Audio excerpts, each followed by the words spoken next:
to my lab.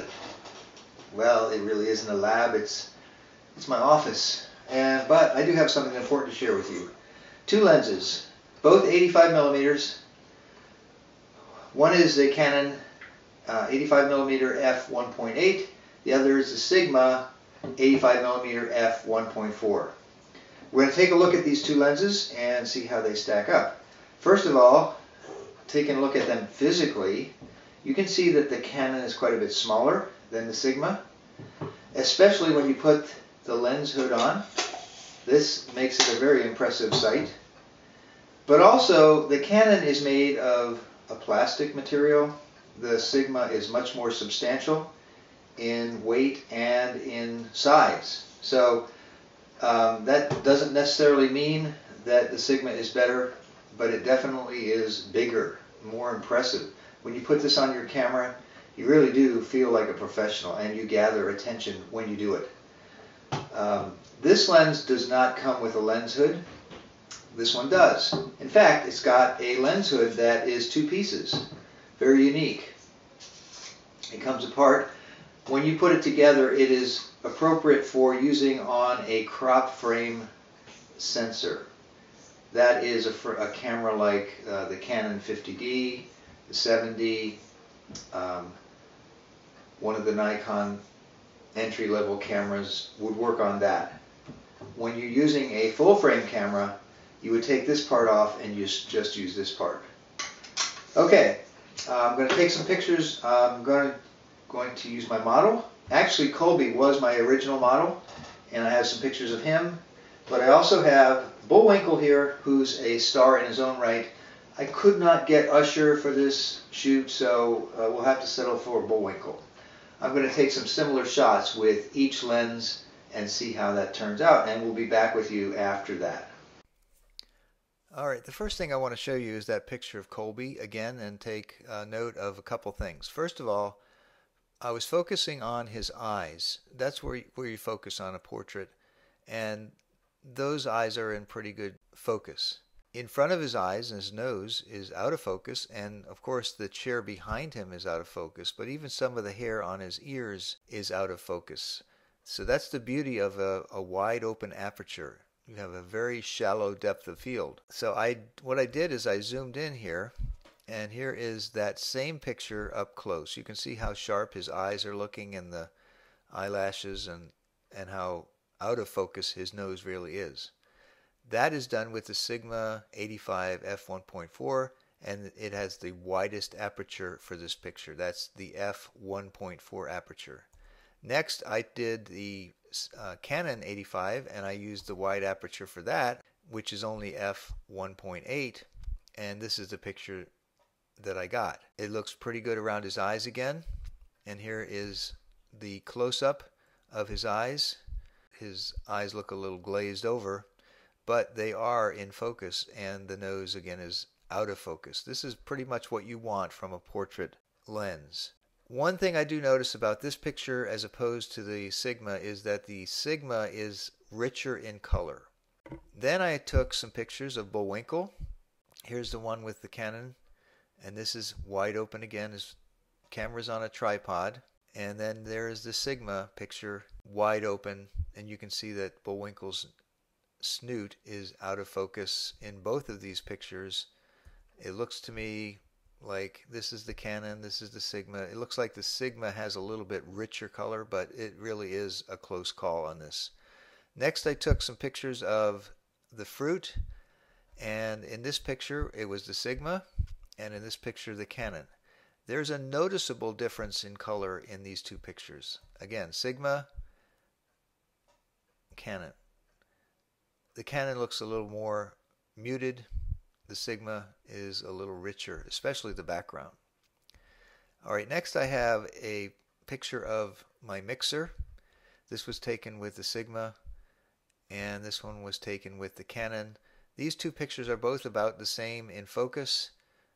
The KitchenAid logo there is in focus, and as you go toward the back of the mixer it gets out of focus.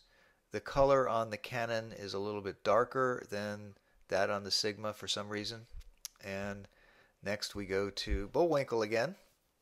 This time I was holding the camera by hand using the f1.8 aperture on the Canon. This was to see how the background would look, because the background in a portrait should be blurry. And as you can see here, it is. So this was taken again at wide open aperture, and then I used the Sigma at the same aperture. I didn't use it at 1.4. I used it at the same aperture as the Canon to see the difference in the two. So here again is the Canon and the Sigma. They look about the same, pretty close. Then I took the camera into the living room and I took these pictures of a glass that's sitting up on a mantle. This is the Sigma, this is the Canon, and it looks to me like the Sigma has a little bit richer color quality in this. Again, it's hard to call this one. This is a bird that was right outside of my kitchen window, and with this one I didn't have time to test the two side by side, but this bird turned out really good. It's bright light out, as you can see in the upper left hand corner. There's a piece of string up there that looks like it's just white, but the bird itself is in really good focus. And here's another picture. This one is cropped a little bit because he was further away on this one, but you can crop this one all you want and the feathers stay really, really sharp. Okay, we're done, and Bullwinkle is exhausted. We have a lot to look at here about the difference between the Canon and the Sigma, and I'll be honest with you, I am not a professional photographer. The bottom line here is that these two lenses both do a superb job. The difference is $399, $899. Yes, this lens is very impressive, and if I were a portrait shooter, I would definitely take this lens. Being a non-professional and not having portraiture as my main emphasis, I would be more likely to go with the Canon for $500 less. The bokeh, or the blurriness of the background on both of these lenses, is amazing. It is more impressive on the Sigma, but the Sigma has a two-stop advantage over the Canon. The glass in the Sigma is the best you can get. The quality of the build is awesome, so I would definitely go with the Sigma if I had the money and if I had that as a main focus for my photography. Since I'm not a portrait photographer, if I wanted a portrait lens, this is the one that I would choose between these two lenses right here.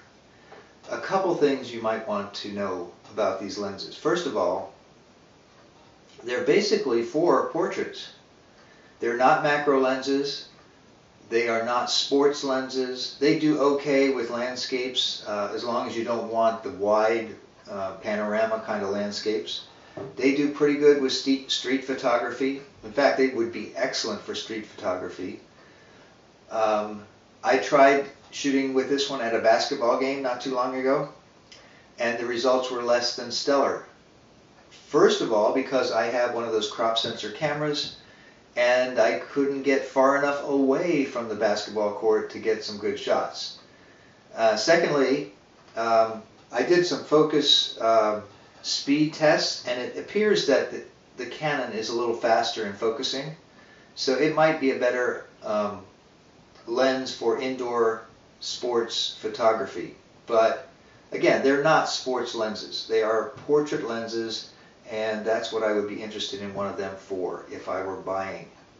So I hope this helps you.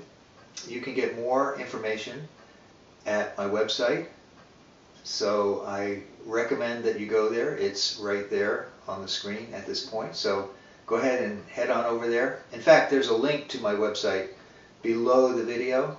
Just click on it and it'll take you there. Thanks for your time. I hope this helped.